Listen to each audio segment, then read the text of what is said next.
When Nadezhda Artamanova strolls through her hometown of Sillamäe with her boyfriend, they still run across relics of the Soviet era.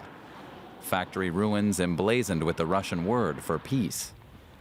But in these factories, the activities carried out in secret for decades were anything but peaceful. My parents grew up in Russia and were sent to work not far from here. At that time, Sillamäe was a closed town. You weren't allowed to simply enter it. That was because the small town on the Baltic was a center of Soviet nuclear production. Officially, it did not even exist. It wasn't even marked on Soviet-era maps. Today, it belongs to Estonia and the European Union. But most of its residents were born in Russia. Mainly elderly people. Mikhail Kafonov still takes pride in the secret mining of uranium oxide in the region. This chapter from his past can be seen at the local history museum. Kafonov was employed at a uranium enrichment plant. If we hadn't started here under those tough conditions, we never would have had any uranium or the atom bomb. And what would that have meant for the fate of the Soviet Union? America already had the atom bomb. Opinions like that make Nadezhda cringe. The image of a forbidden town still looms over Sillamäe, and that is why most of its young people are leaving. The 30-year-old has also thought about moving to Estonia's capital, Tallinn. I grew up in the post-Soviet era, so the old prejudices about Sillamäe are a burden. I wish it were a town of the present. But we need more attention and investments. Uranium is no longer mined here, but the vast heaps of oil shale used as an energy source litter the region. But now Sillamäe's future could look like this.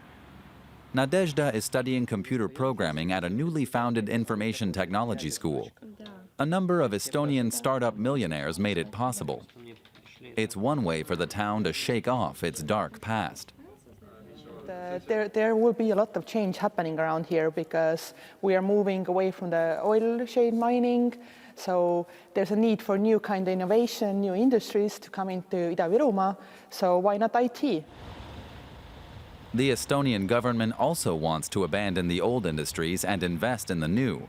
The promenade leading to the sea has been thoroughly revamped, but discontent among the ethnic Russians living here runs high. The past is still cast in a dim light. Things used to be better here than in the towns in Russia. Supplies of goods were better. There were better clothes than anywhere else, and of course, the people had jobs. The Russian border lies just over 20 kilometers away, but few of Nadezhda's generation feel drawn to the land of their ancestors.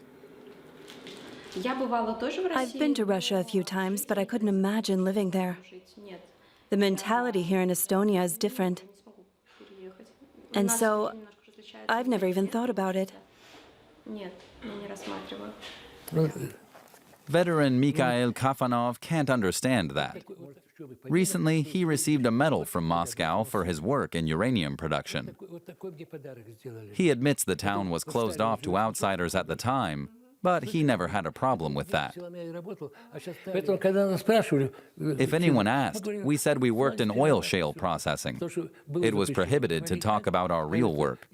Nobody ever held that against us later on. But Nadezhda's looking ahead. Once she'd begun studying to be a programmer, she gave up her plans to move elsewhere.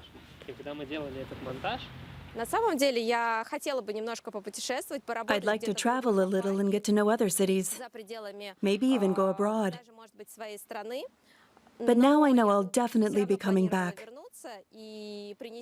I want to use the experiences I gather elsewhere for my own town. Thanks to young residents like Nadezhda Artamanova, the once closed town of Sillamäe could leave its dark past behind it once and for all.